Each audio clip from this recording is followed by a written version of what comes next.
So thanks, everybody. I think we're going to go ahead and get started. We've got a pretty good group of people coming in. As people join through, we'll answer as many questions as we can. If you guys are using the chat features or the question and answer feature right now, there's several in the Q&A portion.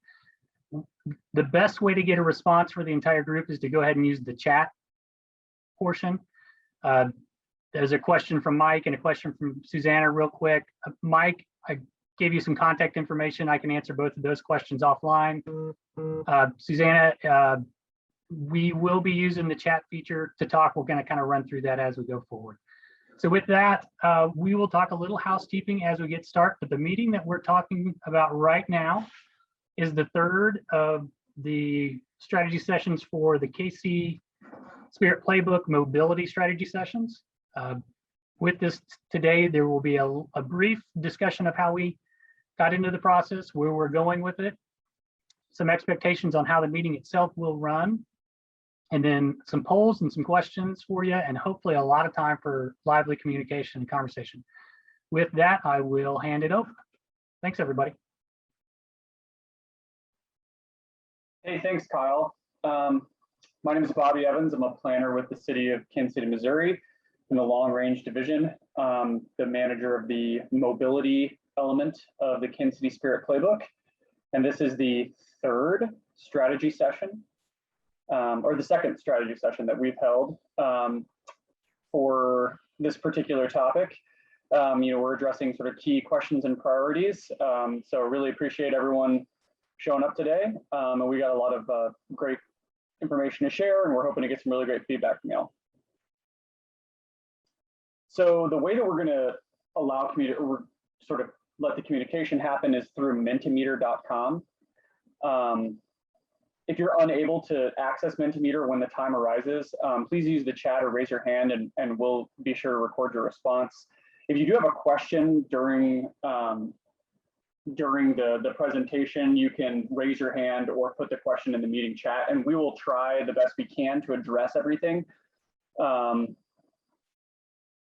as needed. So thanks. Bobby, this is Yes. Therese. I just popped into the chat the link to Mentimeter.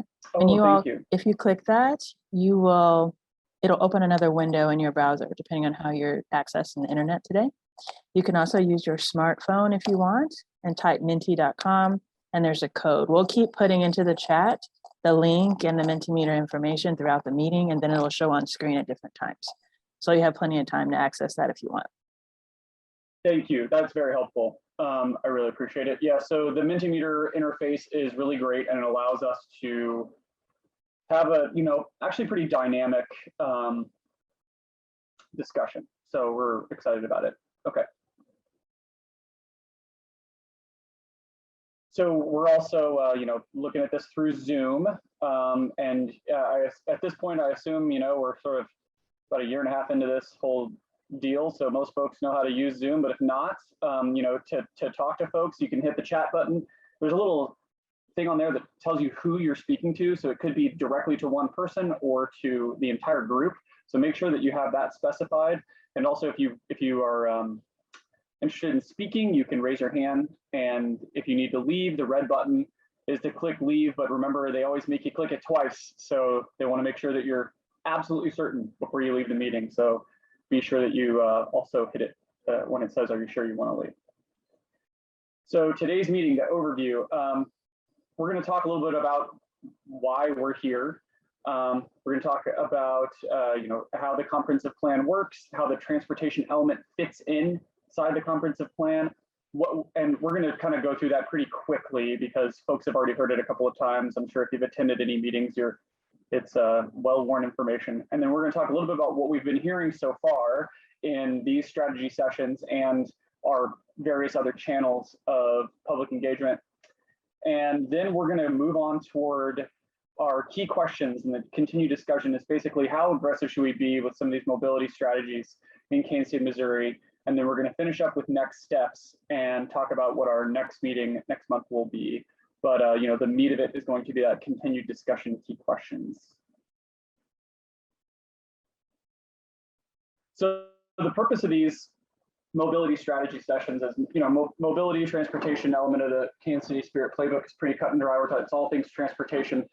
We're trying to guide the direction for multimodal transportation in Kansas City, Missouri.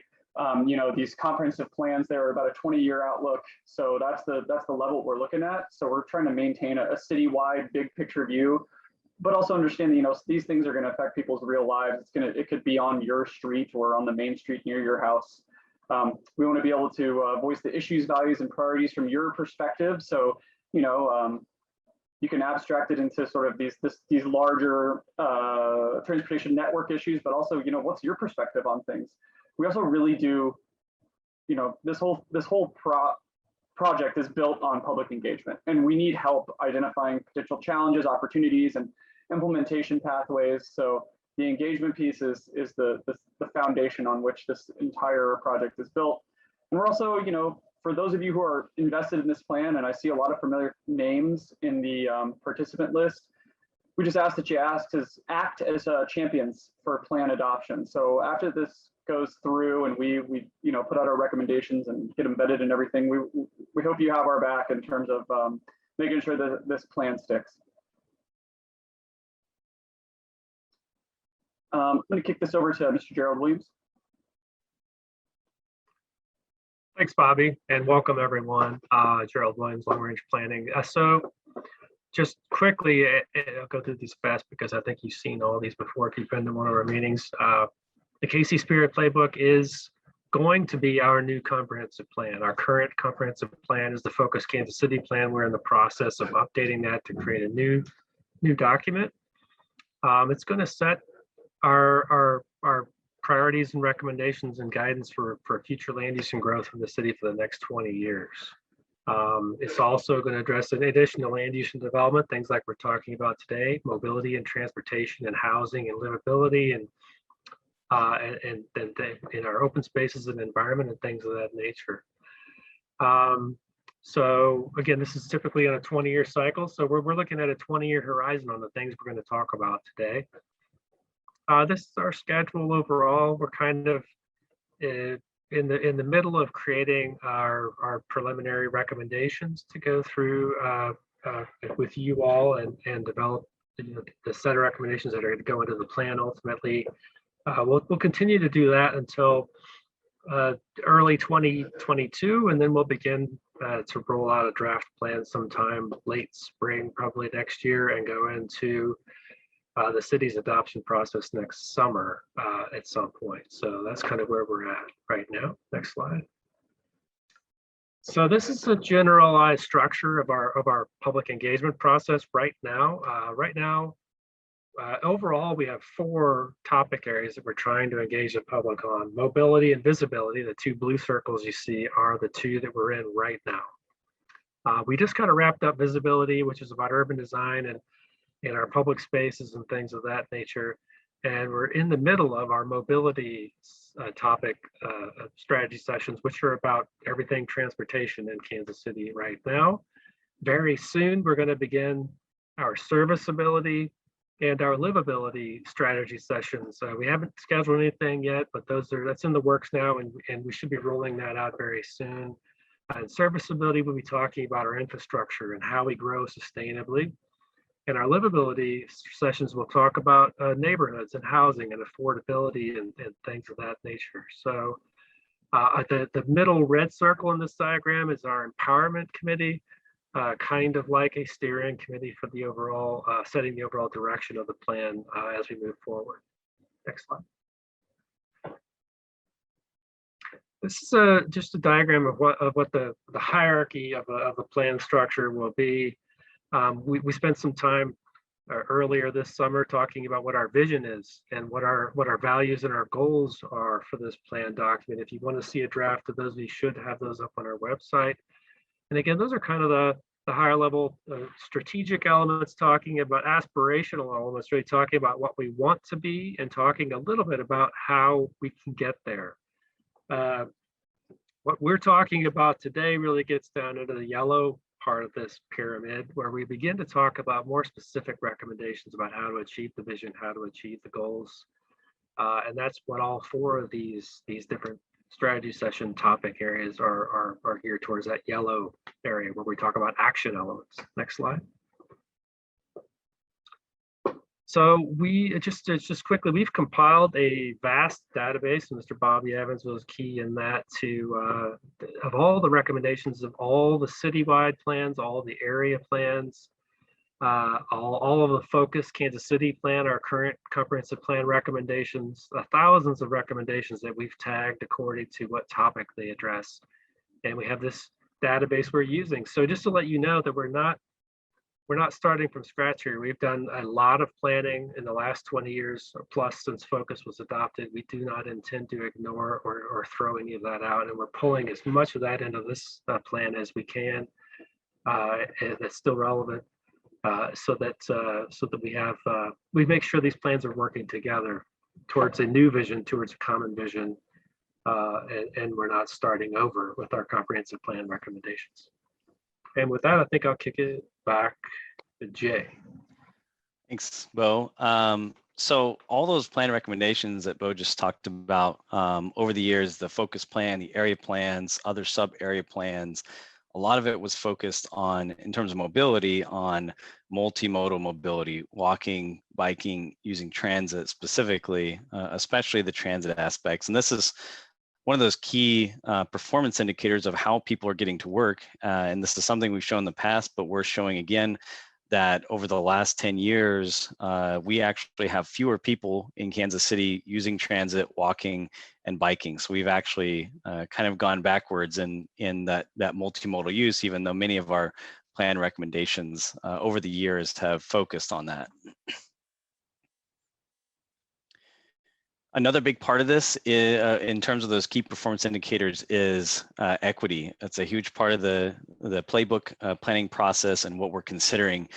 We know that the areas of Kansas City that have historically been racially segregated have higher rates of poverty, higher rates of zero-car households. Those are people that don't have access to an automobile, that need to walk, bike, or use transit to get places. They also have lower life expectancy and higher rates of fatal traffic crashes. And we'll get a little bit more into that later, but these are all key equity indicators, and we certainly have equity issues in the city.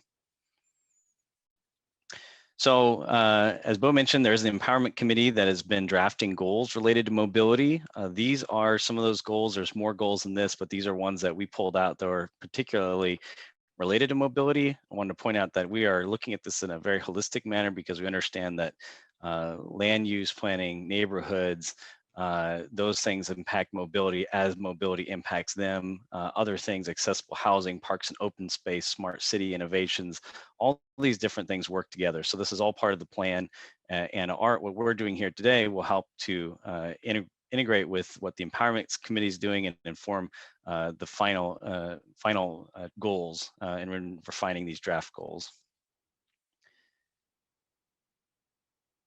And just in general, all those goals, this is just a word cloud showing the words that are used in those goals. And you can see a lot of things that were used are: we want to create a city, we want to develop the city into an accessible city, a sustainable city. We want to target those investments.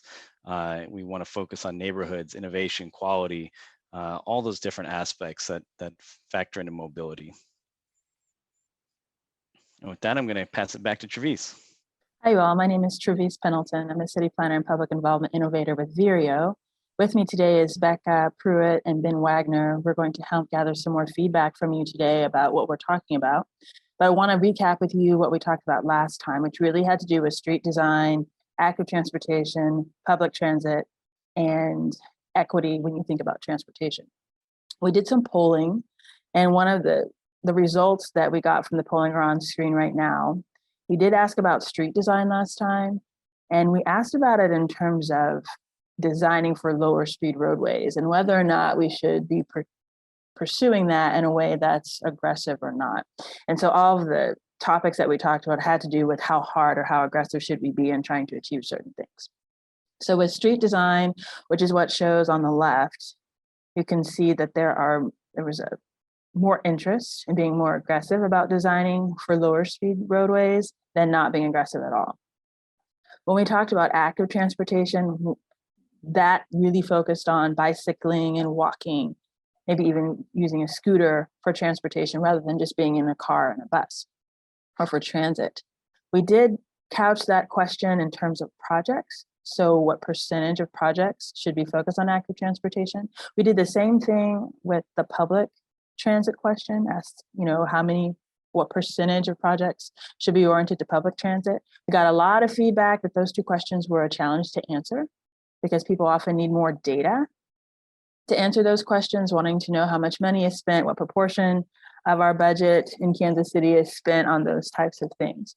But by and large, even though we did have some struggles with the question, it seemed that the community members participating in that meeting were interested in doing more than nothing at all, or not at all aggressive in how we address active transportation and public transit and what that means for projects.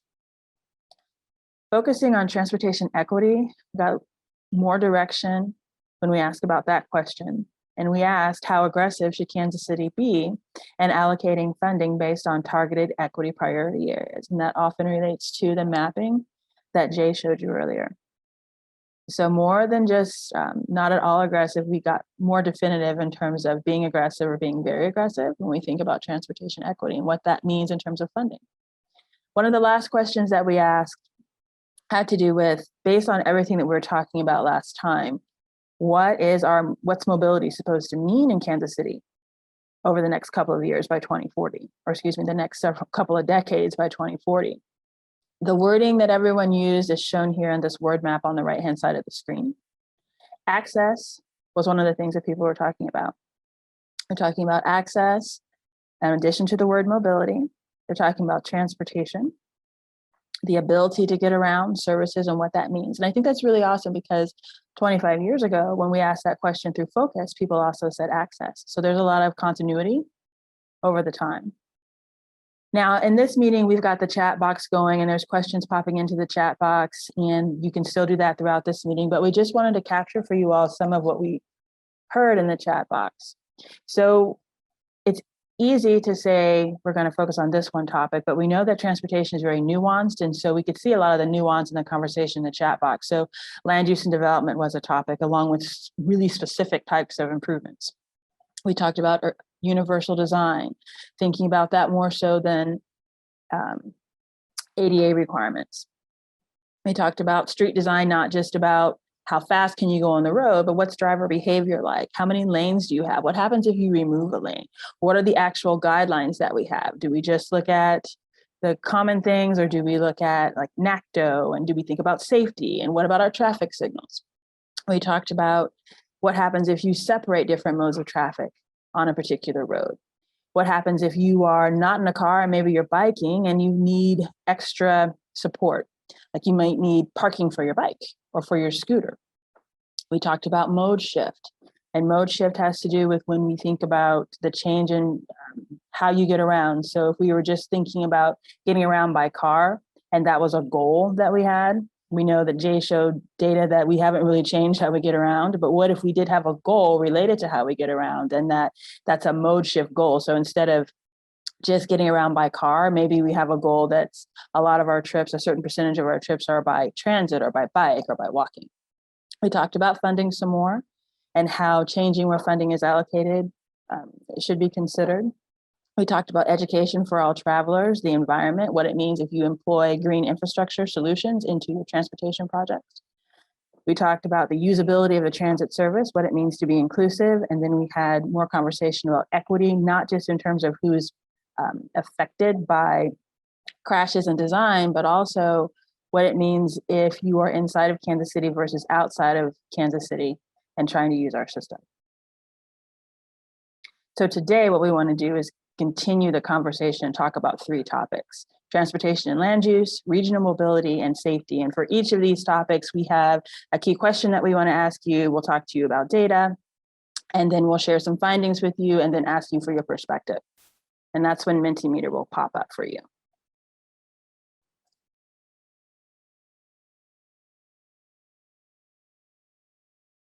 Bobby?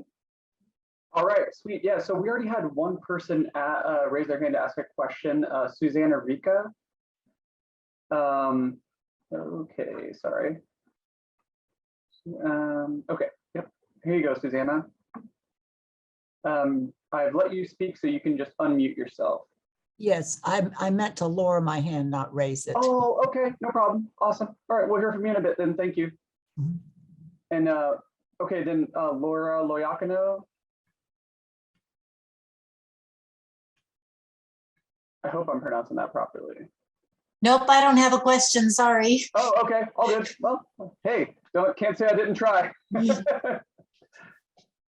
All right, well, we'll move on then. Thank you so much, folks. Okay, so the first topic that we're going to discuss today is transportation and land use, and this one's huge, right? It's such a big topic. People do entire PhD theses on this. Volumes of books and articles and research studies have been done around this topic. I mean, the relationship between transportation and land use is undeniable, but it's also really detailed, and it lends itself to a lot of discussion. So the purpose of this topic that in our sort of realm is to show some of the analyses we've done and have a discussion within the boundaries of the Kansas City Spirit Playbook. So we're not going to present some sort of grand unifying theory about transportation and land use in Kansas City, Missouri.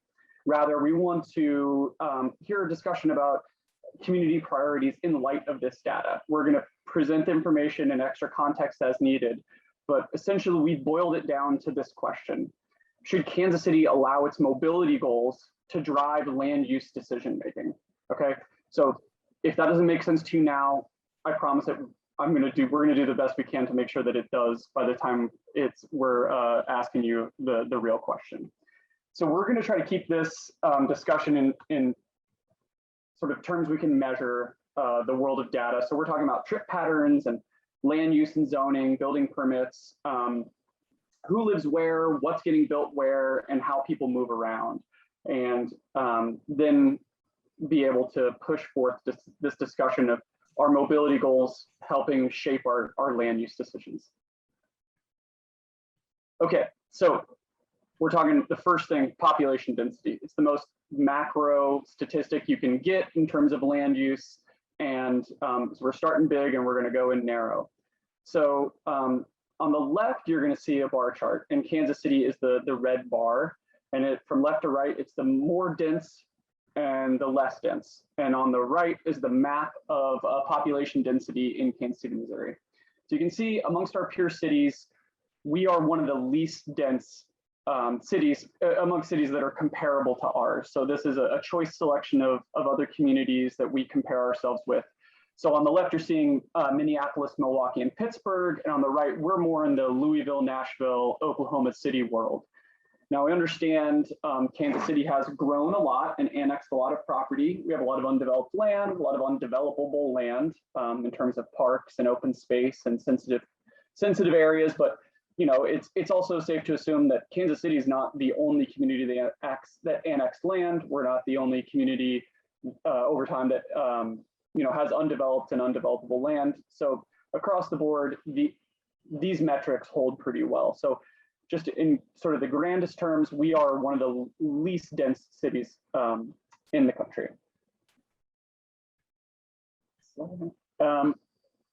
And so this particular map, instead of looking at people, it's looking at job density.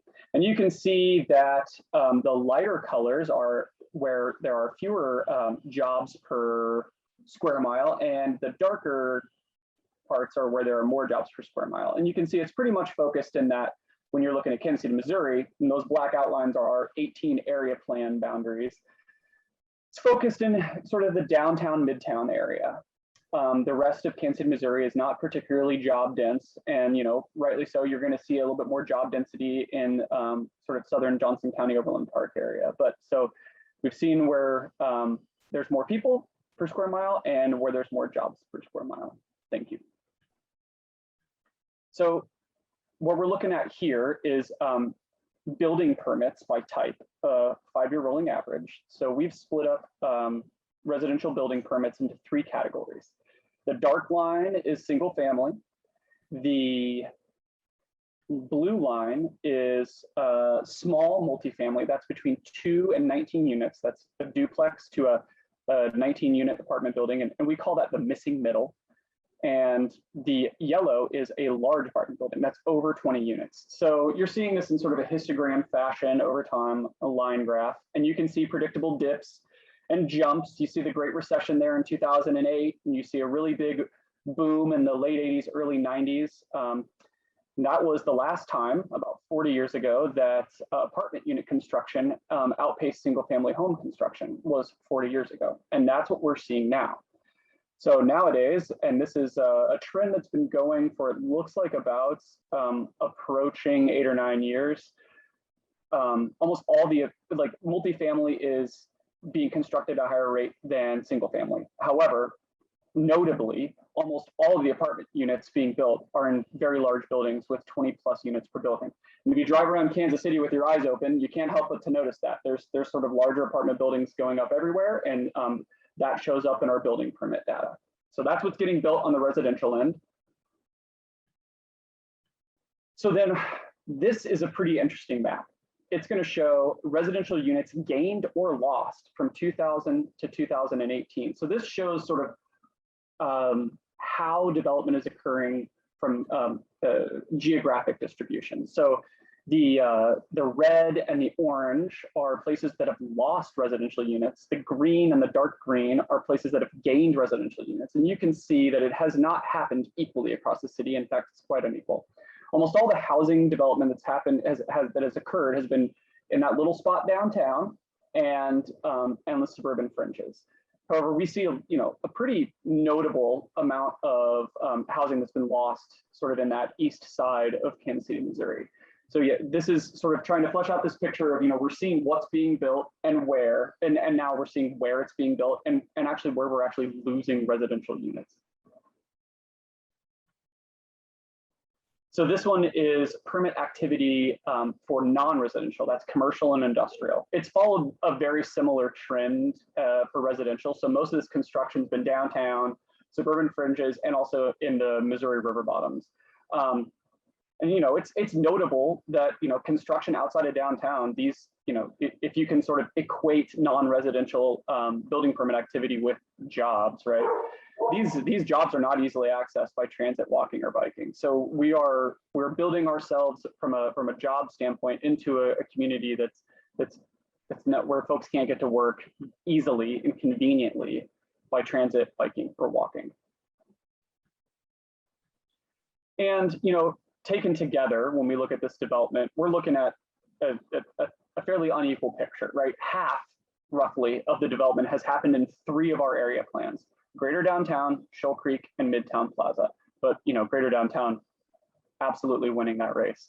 However, 6% of the development has happened, only 6% has happened in our 3 poorest areas, Heart of the City, Swope, and Truman Plaza. So we're seeing sort of concentrated development in a couple few areas and very little development in the areas that are sort of considered the poorest parts of town. So now that we've got sort of a broader understanding of the existing conditions and what's being built where and in Kansas City, Missouri, we can look at transportation. So this is to and from, but the transportation nerds call it O&D, or origin and destination. And we wanted to talk about this in some pretty, easily digestible terms, because you can get really in the weeds for this. But we wanted to make it so that it fits into this particular discussion. So this data comes from something called the National Household Travel Survey. It's sent out, and it's a really great way of understanding who's going where, when, and how. And so we're looking at trips from home, right? So that's that big yellow part of the circle. And all those other places are the destinations where people go from home. And then you can also see where people go from one to the other. It's a pretty intimidating graph. I was kind of taken aback first time I saw one of these, but once you really get a chance to digest it and metabolize this information, it's really, really powerful. And folks who put this together did a really great job, I think. Okay, so trips from home, only 10% of those are to work. More than 10, 12% go to shopping, and 78% to other destinations. Things like dropping someone off, going to school, going out to eat, going to visit a friend, recreation, errands, that sort of thing. So just to understand the nature of how we travel and where we're going, and how that aligns with our with our land use existing and future, I think is sort of the crux of what we're trying to discuss today. Next slide, please. So then when we talk about those trips, we know the proportions of those trips, right? But then we got to talk about trip length, because that's also a really, really important factor when you're talking about how you're getting there, be it by bus, walking, scooter, bike, streetcar, whatever it is. So 47% of the trips that folks take are less than 3 miles long. So a 3 mile trip. About 15% of the trips are 1 mile long. Now, work trips, it shows for Kansas City, Missouri, work trips are typically much longer than other trips, but they also only account for 10% of the trips, right? So the vast majority of the time when folks are leaving the house, they're not traveling that far except for on their commute, which we're looking at the data here shows about 9 miles for the commute. But, you know, for social trips, it's under 5 miles. To go out to eat, it's under 3 miles. People typically, I think that the takeaway here is unless you're going to work, your sort of running area is not that big.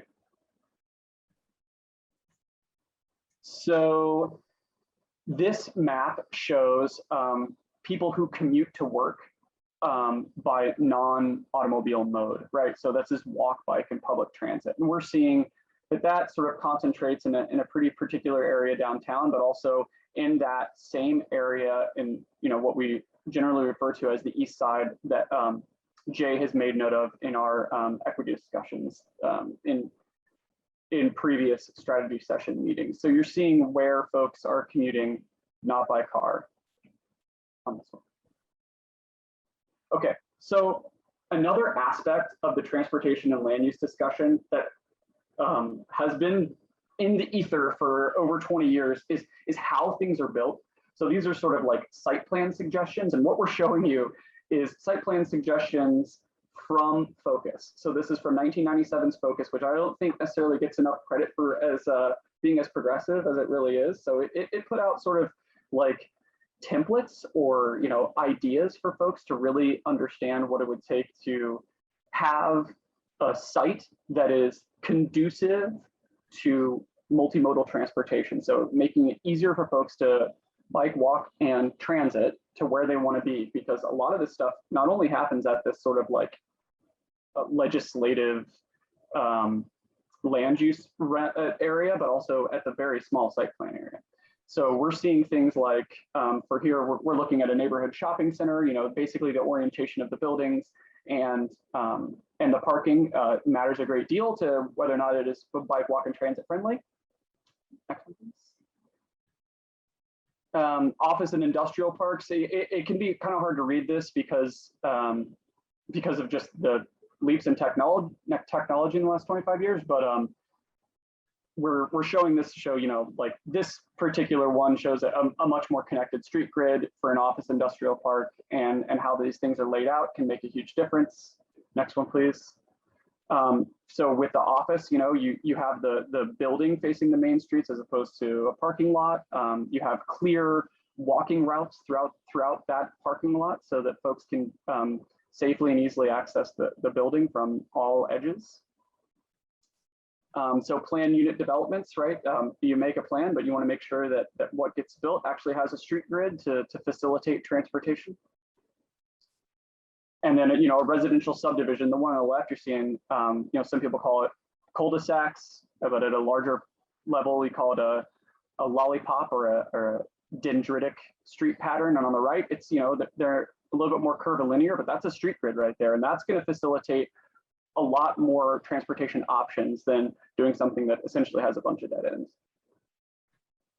So we're hoping that the information put forth just now helps sort of folks get a clear picture of the relationship between transportation and land use.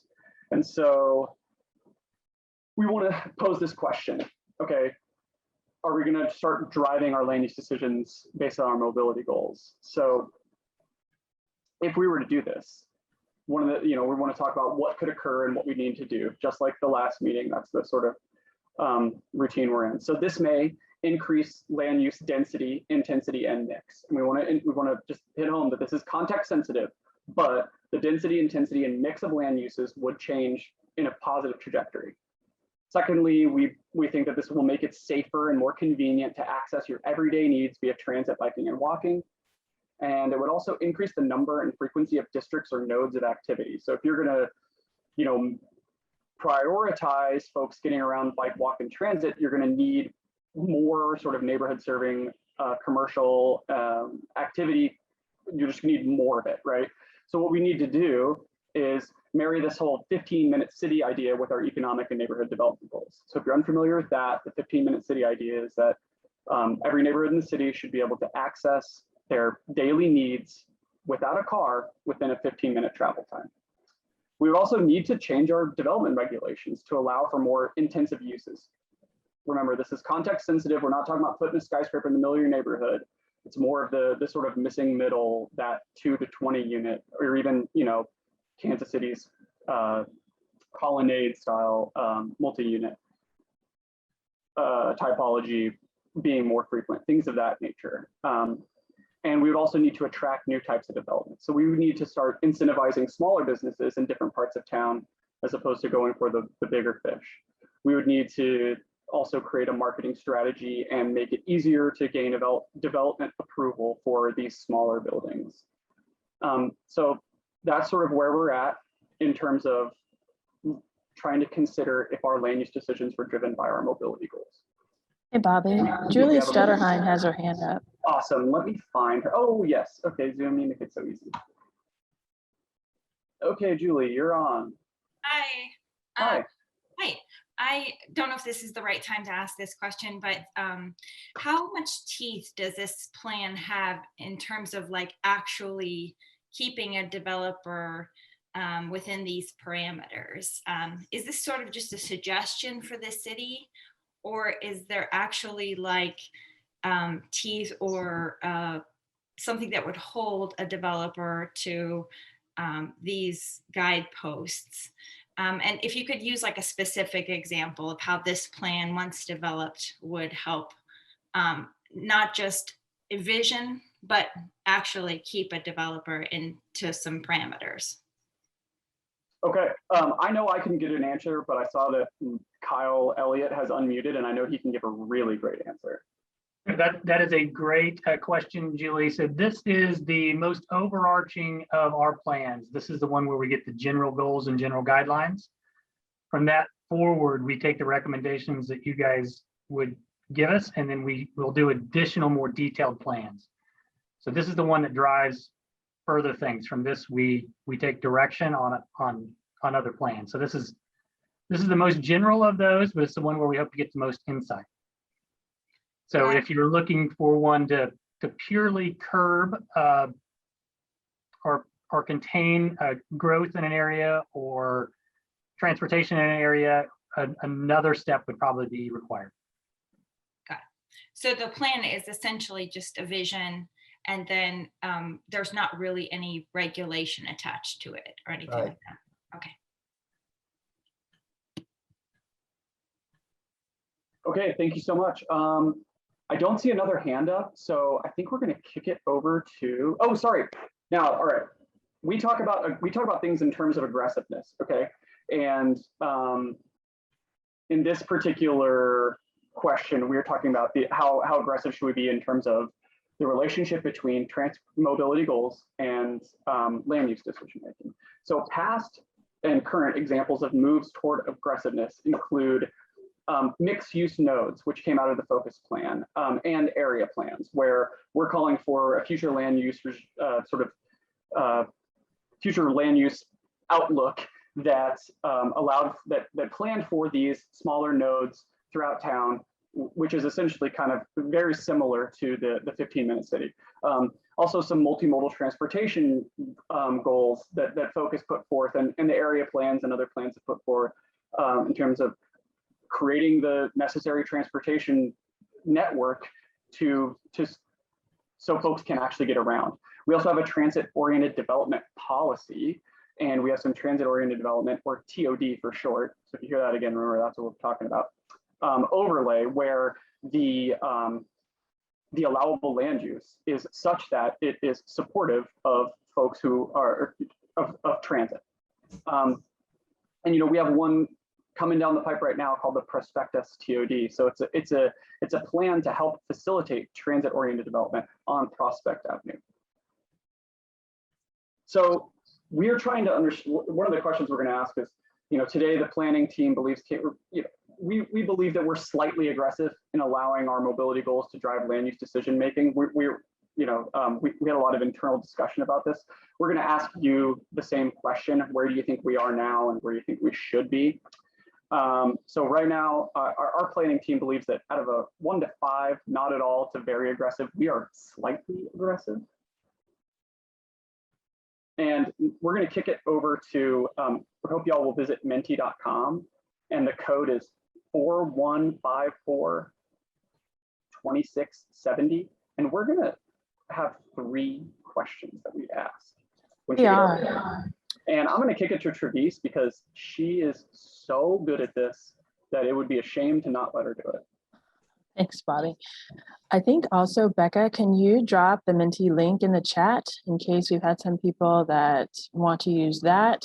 If you click that link, it will take you to another window so that you can answer the question. I'm sorry, there's a huge truck going by my office right now, in case you could hear all that. So here's the first question that should show on your screen if you're using your browser or if you are on your phone. You've heard what we thought. We'd love to know what you think. Today, how aggressive do you believe Kansas City is in allowing its mobility goals to drive land use decision-making? I'm seeing a lot of not at all and slightly. Also saw in the chat that there's comment that this should be looked at the other way, which is land use driving mobility decisions. But for right now, this is what we have: mobility goals to drive land use decision making. How aggressive are we? Okay, I can see that there are about 95 people on here today. I know some of them are staff, and it looks like half the room, the virtual room today, has voted. And I can see that because I can see the number. It's 49 of you all showing in the bottom of my screen. I want to give you enough time to vote if you're wanting to do so. Also, if it's hard for you, you can drop it in the chat, and Becca or Ben will add your vote to the screen if that's easier for you.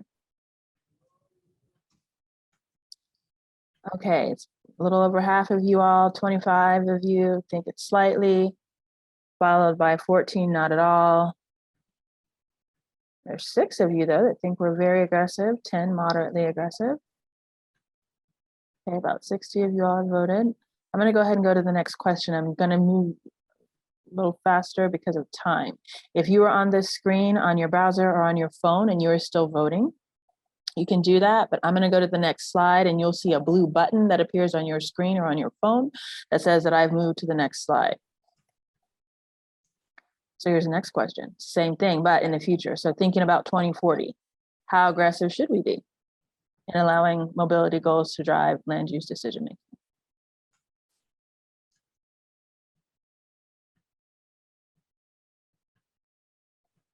As you are voting, those votes are coming in pretty quick.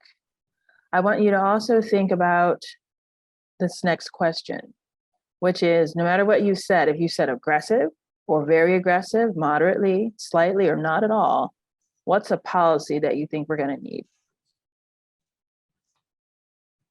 So I see about 60 some odd, more than 60. Nope. Okay, 62 of you all voted. I think we got some folks who are on the phone and might not be able to access the this, or they're coming in with their votes. We have a 4 and a 5, so an aggressive and a very aggressive. Okay. Imani and Josephine. Awesome. We can add those. Okay. So think about how you voted. And now let us know what specific policy or policies are needed if we want to think about this. Mobility goals driving land use decisions. Please also, when you do that, if you said very aggressive or however you voted, type that wording and then put your answer so that we know what your answer is applying to. I see vision 0 and enforce it. To see urban growth boundary and adequate public facilities ordinance is needed. I see equity land use, density should be strategized first, then design a transportation system that supports that. I can see that. That's very much like what I saw in the chat. Make the zoning changes less strict. Zoning is a way, though, that you can implement what's recommended in your comprehensive plan, because your plan is the vision and zoning is the rule. We got complete streets on there. See, adopt the bike plan. I see the incentives to availability of public transportation, fewer cars on the street, more complete streets. Very aggressive ordinances need to be introduced and stuck to. Affordable housing should drive transportation plans. Incentivize small development over large, make infill easy and cheaper, prioritize existing neighborhoods over new ones, especially historically redlined communities. Whatever's adopted, it must be enforced. Area plans are routinely overwritten. I see more complete streets comments in here. I'm gonna go through this quickly because it's 4:16 and we can only keep y'all until 5 o'clock. Okay, let's see. Protected bike lanes along all school routes, real affordable housing is on here. An aggressive idea would be to strengthen neighborhood leadership and give land bank properties to the neighborhoods they're in. Lots of good comments on here. Yeah, For time. This is coming in really great. Sorry, I just want to say thanks, but yeah, sorry. No, it's okay. For time, I'm going to go ahead and move to the next topic because we have 2 more to talk to you about today.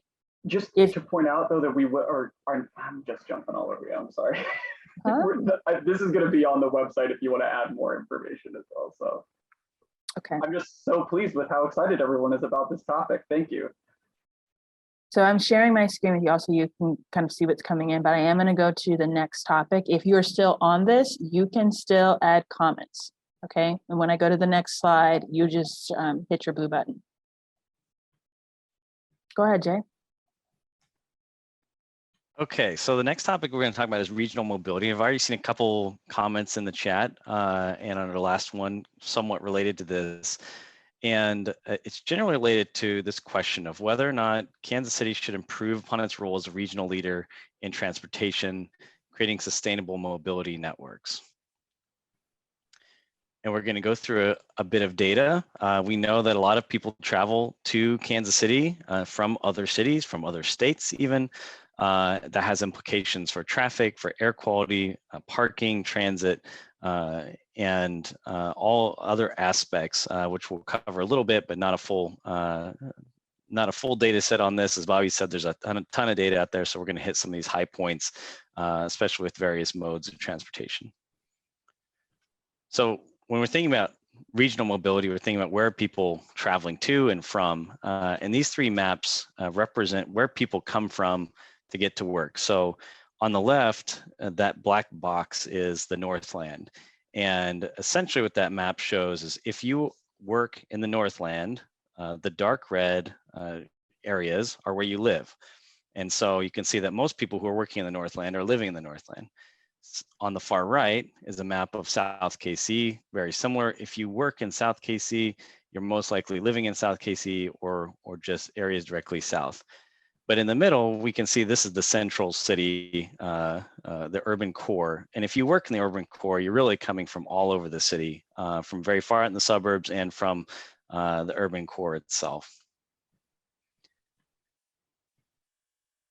These charts are a different way of looking at that and specifically related to all mobility and then transit specifically. So on the left, this shows all mobility, and on the left axis there, we have all the different places you could be coming from, whether you're coming from Clay County, Jackson County, Johnson County, Leavenworth, other areas, and on the bottom, that's where you're going to get to work. And that bold stripe right down the middle is Kansas City, central Kansas City. So you can see people from all over the metro coming to central Kansas City to work. If you look on the right, this is transit specific, and you see that same central spine of people coming to central Kansas City. to get to work. But what you don't see is a lot of other mobility throughout the region, because there's very little transit opportunity to travel around the area aside from getting to downtown Kansas City and back out. This has, because we don't have great transit opportunities in other parts of the city, this has implications on how we move around the city, and most people drive. The majority of Kansas Cityans, as we've seen, commute to work, about 90% driving. And this is a chart that shows the congestion, essentially. Kansas City has among the lowest congestion of all of our peer cities. And the reason this is because on the next slide, you can see we have a lot of highways. We have roughly double the number of freeway lane miles per capita of all of our peer cities. So you can see a lot of those peer cities, Charlotte, Austin, Cincinnati, Columbus, Pittsburgh, they all have much fewer freeway lane miles than Kansas City. The only city that actually has more is Nashville, Davidson, but that's actually more of a function of a combined government, city and county, than actual aspects of the city. So we have a lot of highway miles in our city. This has implications with air quality, with climate change, with greenhouse gas emissions. We're higher among our peers with that. And on the right, this is actually a chart of greenhouse gas emissions by area. And the darker red means more greenhouse gas emissions, the lighter yellow is less. And you can see a definite trend of people who live or households in the urban core have much less greenhouse gas emissions and air quality issues than, or contributions, I should say, to air quality issues than the suburbs. A lot of people driving a long distance from the suburbs are creating a lot more emissions than people living in and around downtown. Kind of switching gears here from talking about driving to transit, a function of regional mobility is our transit network. And as we've discussed, Kansas City, the region, has a very low ridership of transit. We're actually among the lowest. That chart on the left shows percentage of ridership. Some of our peer cities like Milwaukee, Denver, Minneapolis have 4 to 5% ridership. Pittsburgh up at 7%. We're down at 1.3% regionally, which is similar to Memphis and Indianapolis. And on the right shows our transit spending per capita. And correspondingly, we have very low transit spending, which corresponds to low ridership. When you spend more on transit, it's not quite a 1-to-1 ratio, but it practically is. If you spend more people can ride transit because the system is more comprehensive. In terms of regional mobility, looking at transit, we can see here, this is how much different areas in the city contribute to the transit system. Kansas City spends about $53 million a year, puts that money towards the transit system. That's about 80% of all the transit funding. The next highest is Johnson County, that red slice there. You see, they spend about $6 million per year. There's actually more people living in Johnson County than there are in Kansas City, Missouri. So Kansas City, Missouri is outspending Johnson County by a very wide margin. And the next chart shows that per capita spending. Kansas City, Missouri spends $114 per capita on transit. North Kansas City is close to that, $98 per capita. The next closest city is Kansas City, Kansas, it's $30. And when you look at the next biggest market, Johnson County, they spend $9 per capita on transit. So Kansas City, Missouri is outspending Johnson County 12 times per capita and outspending KCK 4 times per capita. So there's a lot more money being put in by Kansas City, Missouri than other cities and counties in the area. So what would this look like if we were to improve on our role as a regional leader in transportation? If we looked outwards to try to improve regional mobility, this might improve job and housing access without a car for people coming into the city from other areas. It may reduce air pollution if we can provide more sustainable multimodal transportation options from other areas. It may redirect funding from local initiatives to regional ones. If we're talking about a regional area, comprehensive funding strategies, other things, it might take some of that money from Kansas City and spread it out across the region. It might also avoid traffic congestion, parking needs, and provide better economic development positioning regionally. if we were to do this, what we need to do, we need to invest in intercity travel improvements. And we need to continue to develop partnerships with neighboring communities, maybe work to improve those partnerships, as we've seen with transit and the low spending by other communities. We need to set and achieve mode shift goals regionally in partnership with other cities. And we'd also have to provide that first mile, last mile infrastructure. Jay, before you go, someone has their hand up. in the Yes, chat. I see Julie has her hand Julie? up. Mhm. I'm going to ask you to unmute, Julie. Yes, me again. Okay, so we have more roads than we can maintain because we've invested a lot in financially as taxpayers. Is a part of this plan to look at some of the big road projects in the future and determine whether or not they're actually necessary? I'll use like one as an example. There's a Line Creek Parkway up in the Northland. It's about 90 million bucks. It'll start in 2032. It'll go through an old growth forest that has been determined by Mid-America Regional Council as like a high conservation area. But Kansas City plans to put a parkway through alongside a popular trail, sort of get rid of that nature and develop. So it's an expensive project and we have more roads than we can maintain. So are there plans to look at within this broader scope, roads like that one? Yeah, that's a great question, and that's absolutely part of this plan. That's something we'll be looking at in terms of recommendations. How do we plan roadways? How do we prioritize the construction of them? How do we manage our assets, the assets that we have, whether it's maintenance projects or other things related to safety on the existing streets, and how does that interact with roadway expansion projects, future projects? Like the one you mentioned. So that's absolutely part of this, and specific projects, looking at specific projects probably isn't a part of this. As Kyle said, this is more broad. So actually planning out those specific projects like specific roadways would probably be a follow-on plan, whether it was an asset management plan or a transportation plan for the city. But that's definitely part of this discussion for sure. And Kyle, do you want to weigh in on that as well? So Jay, that's a really good analysis on that. Julie, what it does in addition to that is once this is adopted, if it's adopted, it can and likely will have recommendations on what type of capital improvement projects go forward and what those recommendations are. So if the public through this conversation decides that not investing in as many arterial streets is important or some other type of evaluation, it definitely could impact those. That is the strength of a plan like this. So it could impact, if that's what the community wants to do, how we decide how capital improvements, capital projects are funded and built.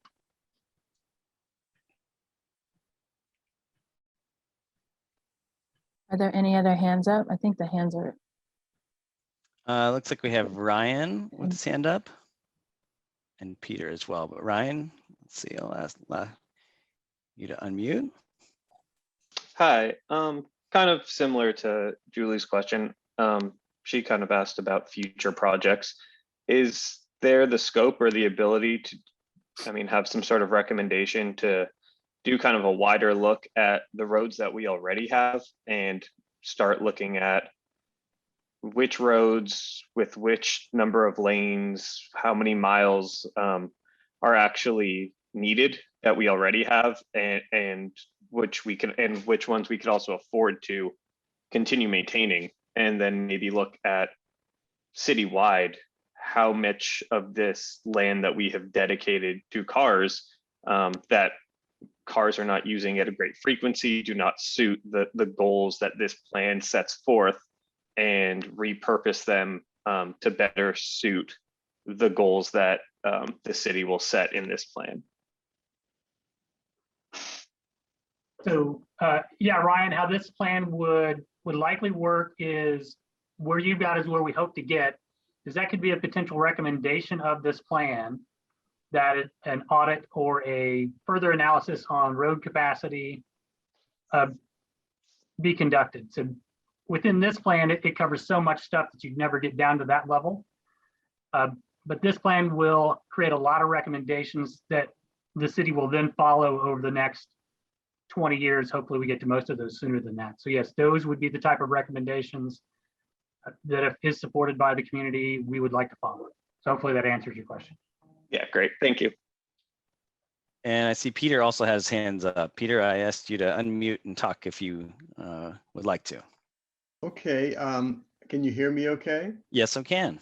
Okay, at Ambassador and Tiffany Springs, there's a whole development there that is built with private roads. And when I watched the committee meeting, it looks like the city plans on, or maybe building more private roads at various developments. Could you talk about whether that's, and the lawyer for the people who are building development said the private developer, the homeowner association, is responsible for all the plowing, and the roads aren't going to be built to the specifications of the city since it's private. Could you speak to that for a few minutes? So Peter, this is Kyle with the planning department. I'm going to send you my contact information. The issue you have is probably a little more specific than we'd be able to address in this question. For those of you that aren't familiar with the Northland, this is a road off of near I-29 in Platte County within Kansas City, Missouri. Let me drop you my contact information, and if you contact me, I'll get you in contact with the right people. Okay, thank you. You bet. Okay, excellent. I see we have a few more hands up, but I think maybe in the interest of time, we probably need to go to our polling because we do only have about half an hour left and we have one more thing to look at. So I'm kind of wondering if those of you with your hands up could put your questions in the chat while Travis moves on to the Mentimeter polling. But before we do that, you want to talk about this real fast? Yes, yeah. So exactly as Bobby said, we want to give some examples of what does aggressive mean. So some of the aggressiveness that we've done in regards to regional mobility are things like the KCI terminal, the downtown airports. These are the regional airports that Kansas City, Missouri owns, maintains, operates. We have the free public transit. We have the singular transit agency, Ride KC now, that serves the entire metro. And obviously Kansas City, Missouri is putting a lot of the money in for that transit system. And we also have streetcar expansion. We have our streetcar line now that's potentially expanding more regionally in the future. And because of some of these things, we do, as staff, went through in this exercise, and our opinion is that we are slightly aggressive for this regional mobility aspect. But we would love to hear what you all think about that. We would indeed. And so again, if you're on your phones already, or if you're in your browser, you can use that same link. If you have somehow joined late, that's okay. You just need to scan the QR code, type menti.com, enter the code. I'm going to switch screens. The address and the code will appear at the top. But again, if you're already with us in Mentimeter, then your screen should show this. If it doesn't, hit the blue button at the top. And again, we've shared with you our thoughts. We'd love to know what you think. Today, how aggressive do you believe Kansas City is in terms of improving upon its role as a regional leader in transportation, creating sustainable mobility? Got a couple of not at alls, more slightly to moderately is in there. Few very aggressive. This question is going to be formatted like the one previous, and so we want to know what you think today, and then we're going to want to know what you think about the future. And there's about the same number of people in this meeting as there right now as there was earlier. So I hope to get about the same number of responses. Okay. Got a slightly to moderately is where most of you all are right now. About 55 of you have voted. If you're still thinking about it, keep on thinking, but I'm going to go to the next question. When you're ready, hit the blue button or just be there with me. In the future, how aggressive should we be then? And improving upon our role as a regional leader in transportation, creating sustainable mobility networks. Oh, I see a lot of very aggressive coming in there. Aggressive, so moving the needle based on where we are today. So keeping that idea in mind, aggressive, very aggressive, moderately is how you all are voting right now for the future, and we're thinking 2040. Start thinking about what policies we need to make that happen. If you're still voting, you can keep on thinking, but I'm going to go to that question. What specific policy or policies do we need if we want to be moderately aggressive, very aggressive, or just aggressive with being a regional leader in mobility? Again, you can use Mentimeter. You can use your voice if that's easier. We'll just take notes and pop it on screen. You can use the chat. Becca and Ben from our office are monitoring that, and we'll grab your responses and put them on screen. Right now, I see high frequency transit in more of the city. Intentional with policies, drive population growth. I see regional tax for transit, land use and transportation needs to be viewed as one. Prioritize equity, expand the max in the streetcar. I'm gonna move down a bit. Improve the quality of all transportation modes, stop building more roads for cars. Also, we have public funding should be only given if in line with future sustainability goals. Okay, we have a no parking minimums in areas where the transportation network supports or is planned to support alternatives. Rapid, frequent transit lines are on here, better sidewalks in neighborhoods, expanding the streetcar east-west and to Kansas, or excuse me, east-west to Kansas is on. More about the streetcar and BRT is here. Reducing sprawl, focus on higher density is on screen right now. Updating the buses first and use the money we've spent on streetcar on buses. We can do better with bus routes. Transit-oriented development is on here, so is Vision Zero. Got some support for stop building the roads. Aggressive example would be partnerships with other entities to increase public transit. Okay, if you are commenting, that's a really great reminder. And you said aggressive, moderately aggressive, very aggressive. Please add that to your response so that we know that that's an example of what you're thinking about. Vision Zero is back on screen because it fits here. Also, we see directly connect transportation policy with climate protection plan. And that's going on right now. You can get that link to climate protection planning on the Playbook website because it's on the homepage. Connect Vision Zero, connect zero vehicle households to job centers is on here. And more comments. Again, for time, because it's 4:37, I'm going to move to our next topic. If you are still in this is really great. Keep on commenting. And when you're ready, hit the blue button and you'll be with us at the next topic, which is safety. All right, so this is our last question we're going to ask you today, and that is, should Kansas City make elimination of traffic deaths the top priority for investments in transportation? This fits with the Vision Zero things people have mentioned. We have the Vision Zero resolution and the task force right now. So this is a part of that. And how aggressive are we to prioritizing safety? So again, we'll go through some data, some of the information about where the fatal and serious injury crashes are happening and the measure of that loss, both in terms of loss of life and economic loss. So the sad truth is that in Kansas City over the past 10 years, 883 people have been killed in traffic crashes. It's a huge number, a huge loss of life.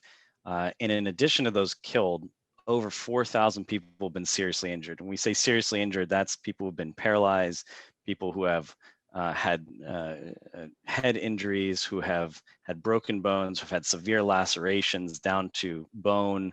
Those are very severe injuries. And then looking at minor injuries, over 200,000 people have been injured. And this is just in Kansas City, Missouri. And we can actually monetize that into economic terms using US DOT guidance. And in addition to the huge loss of life and anguish people have relating to these traffic crashes, the city in general has lost about $15 billion in economic productivity because of these crashes. So this is a huge issue, both from a quality of life standpoint and from an economic standpoint in the city. You may wonder, is this common? Is this similar across cities? And so we looked at some of our peer cities again, as we've done in other cases. Kansas City is the red bar. We have 15.1 fatal traffic crashes per 100,000 residents right now in pre-pandemic.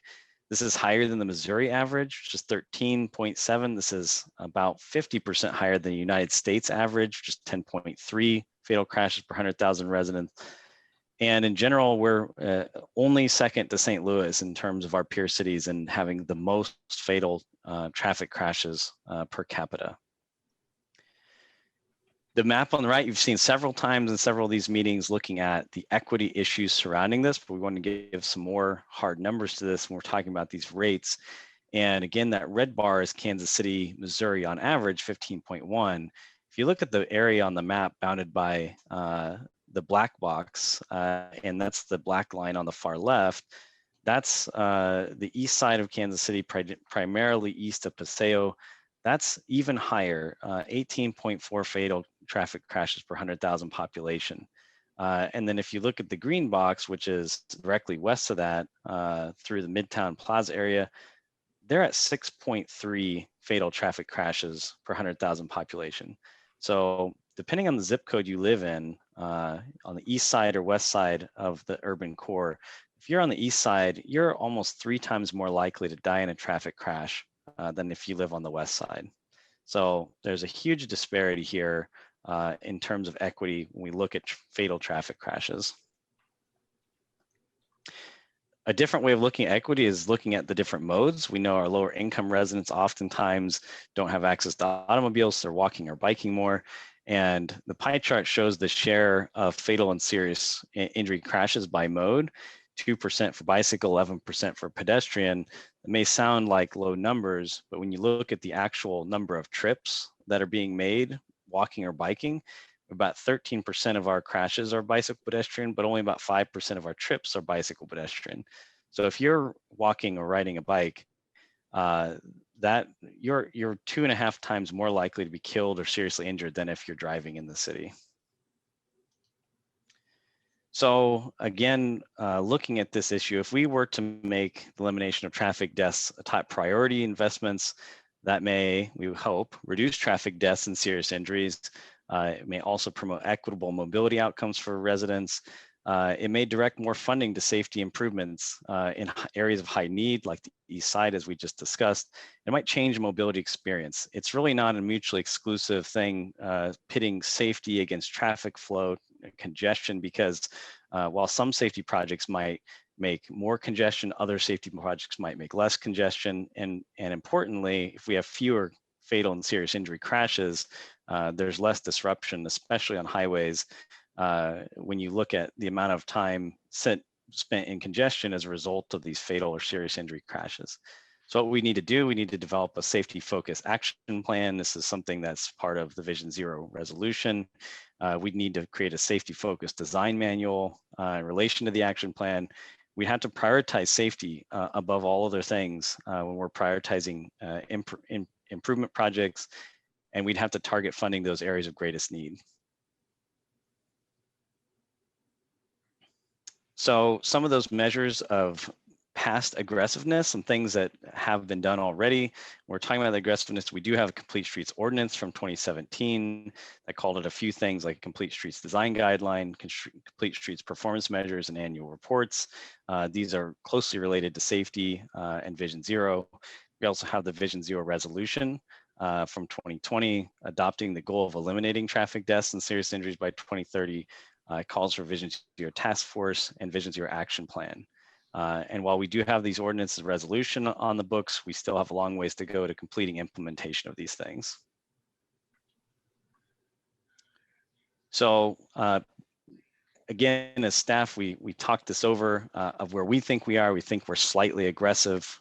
We do have a long ways to go with safety, but there are some of those starts with the Complete Streets Ordinance and the Vision Zero resolution. So there is some start to this, but we still only feel that we're slightly aggressive today. I'm going to turn back to Travis to facilitate our Minty discussion. This is our last one. I see that we've lost a couple of people, so I assume we don't have any new people from the last 10 minutes or so. But in case, you can go to Minty. Here's the code. It's going to appear at the top of the screen like it has in the others, and we have the same set of questions. But again, we're focused on safety, and now we're talking about making the elimination of traffic deaths the top priority for investment in transportation. Today, how aggressive do you all think we are?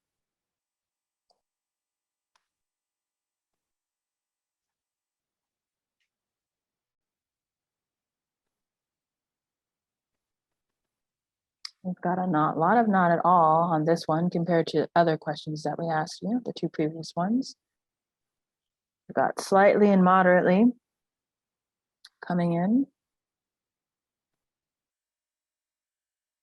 Okay. Roughly the same number as before I've voted. If you're still thinking, go ahead, but I'm going to go to the next question, which is the same, but thinking about the future. So in 2040, how aggressive should Kansas City be? And again, we're talking about safety and the elimination of traffic deaths as a top priority for how we're spending or making investments in transportation. Got a lot of very aggressives coming in here, and then some aggressives.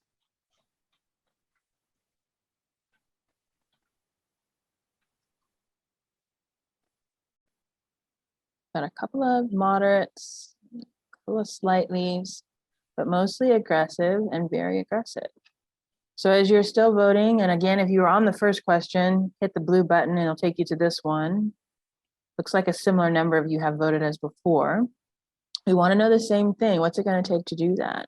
What type of policy or policies would we need if we want to be aggressive, very aggressive, or maybe just moderately or slightly aggressive in relationship to addressing these traffic deaths, basically eliminating them and making that the top priority.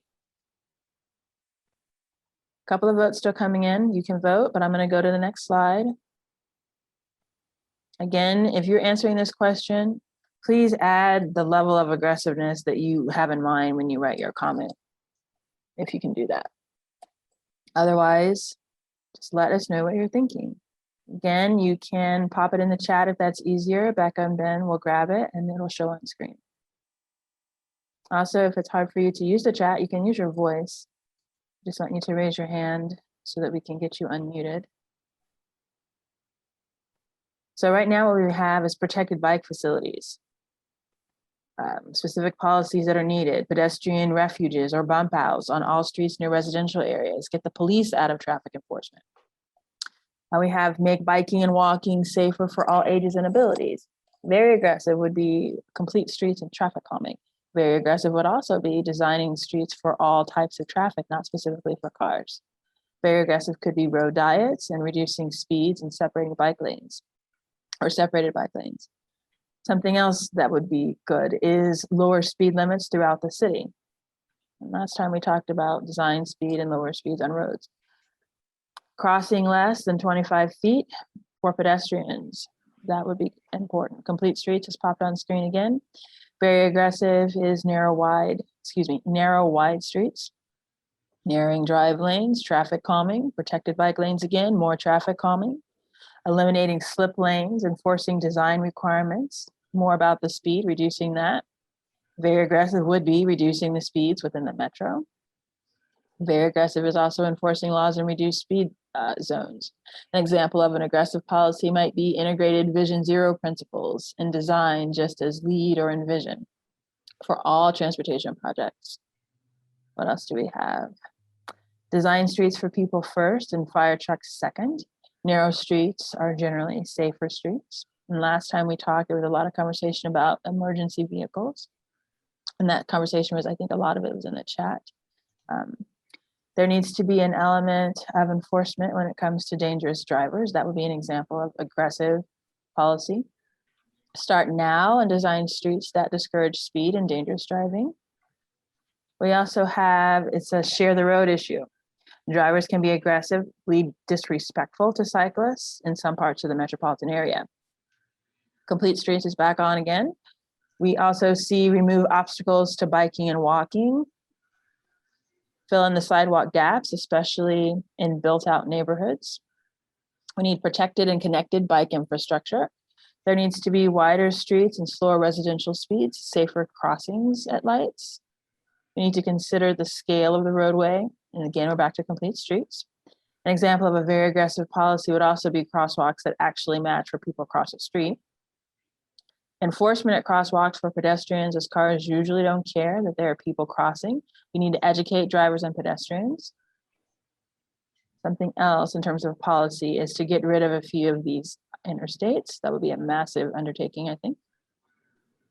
Also very aggressive would be speed humps.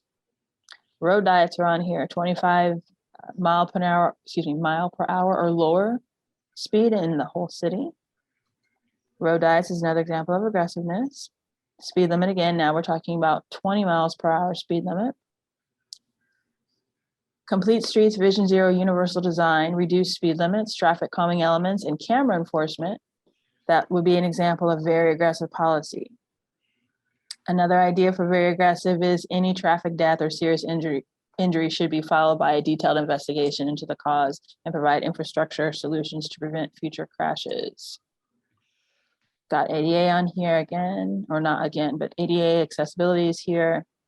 Bike boulevards for longer distances, a lot of very aggressive ideas here. One of them is also more attention should be given to the east side, especially if we're talking about equity. Traffic calming, speeding is out of control in Kansas City, Missouri. We've got traffic calming again, but adding bump outs and prohibiting semi and industrial trucks in the urban core. We've got more stoplights and bus and stop signs. We need to prioritize bicycles and pedestrians to the extent that they are the predominant mode, making drivers pay attention. Do a better job on bike lanes, more road diets, but road diet every arterial street. Y'all are amazing. You've got so many great ideas. Very aggressive is mobility lanes for bikes and future modes like scooters. An example of an aggressive idea would be more protected bike lanes. There's a comment on here about the newer flashing pedestrian crossing lights. They're confusing on Main, Broadway, and 63rd, not sure where else. So we probably need to do something about that. Land bridges for pedestrians and wildlife. There are dead animals everywhere. How many accidents are caused by wildlife? And if we had land bridges for pedestrians and wildlife, then that would be an example of a very aggressive policy or action. Here's one for moderately aggressive, which is to separate the bike lanes, design roads to discourage joyriding, and then have some traffic calming. Tightening the turn radii would be an example. Many more examples on here. Aggressive synchronized stoplights. No speed humps unless you're in a residential area. More comments here. I know we still have a few more slides, so I'm going to go ahead and go to some of those. But you all can still keep adding to this. And then when you're ready, hit the blue button at the top of your screen, and that will take you to where we are. And where we're going is that next month, we want to have another mobility strategy session, but that one's going to focus on who's using our system. So last time we talked about a little bit about design. We talked about projects. Today, we're talking about pulling everything together: transportation, land use, regional mobility, and safety. Well, if we consider all of the conversations that we've had so far, we want to build a description of who's using our 2040 network. And so what we want to do is, instead of using the webinar format that we're using in this one, we want to break into smaller groups and develop those stories. And it'll be a fun thing. Call that developing kind of a fictitious character that's really reflective of real life, a persona. And so we want to develop personas, give those personas a name. And then we want you to tell us what that name is, where they're going. They need to at least use 2 modes, because we want to think about more than just one mode of transportation. And then describe what their experience is supposed to be like in our mobility system. I think another component of that conversation should also be, what recommendation do you think is going to make that happen? Like, what is the key thing that you think is going to make that experience happen? And again, we're talking about 2040. So I think that'll be really fun and interesting. And we need that feedback from you, because our fall strategy session is really going to be targeted to the recommendation. So everything that you're giving us right now is helping us frame what those recommendations should be. So we really want to see you again at the next meeting. Bobby, do you want to go through next steps? Sure. Yeah, we're really excited to move forward with the persona aspect, because I think, a lot of times when we talk about these transportation decisions, it can be really abstract, and just taking it out of that and putting it into a more humanistic frame of mind, I think is going to yield some really interesting results.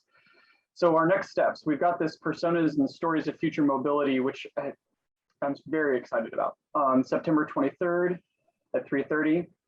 And then fast forward to the meeting after that in late October, we're going to come back and bring a set of recommendations and concepts for review. So this is all the information we've gathered, and you're going to be able to listen to how we've synthesized that into the potential meat of this plan and hear your feedback. And then we're going to basically do that again. We're skipping November and do that again in mid-December.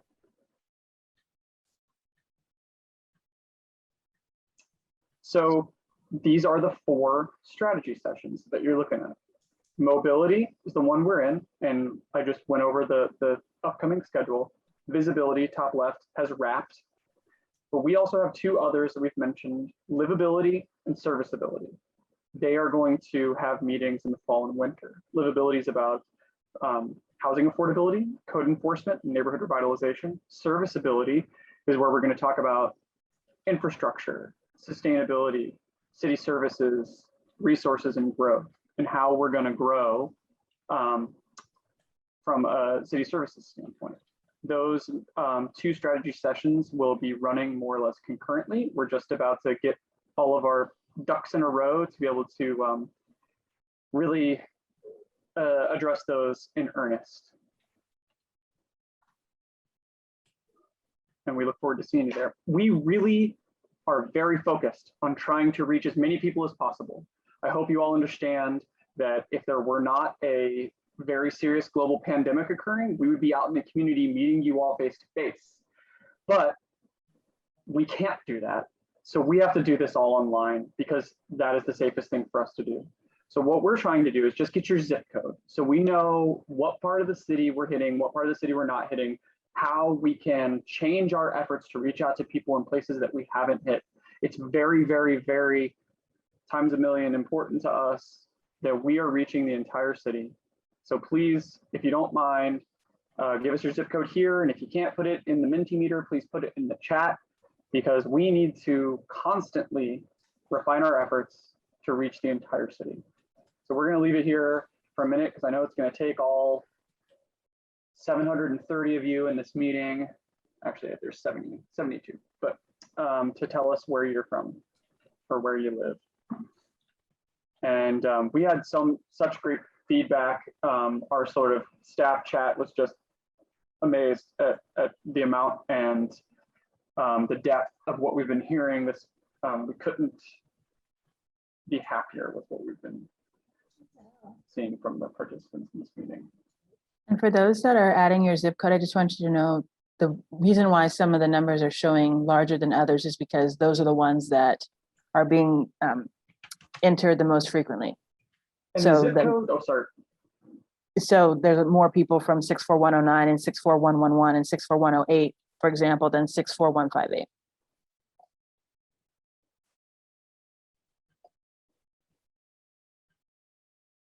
Do we have a sense of voters or submissions on that? We can check in the back end. I can't check it right now. While I'm Okay. 49 so far. Okay. 50. Oh, there we go. It's right there. I see it now.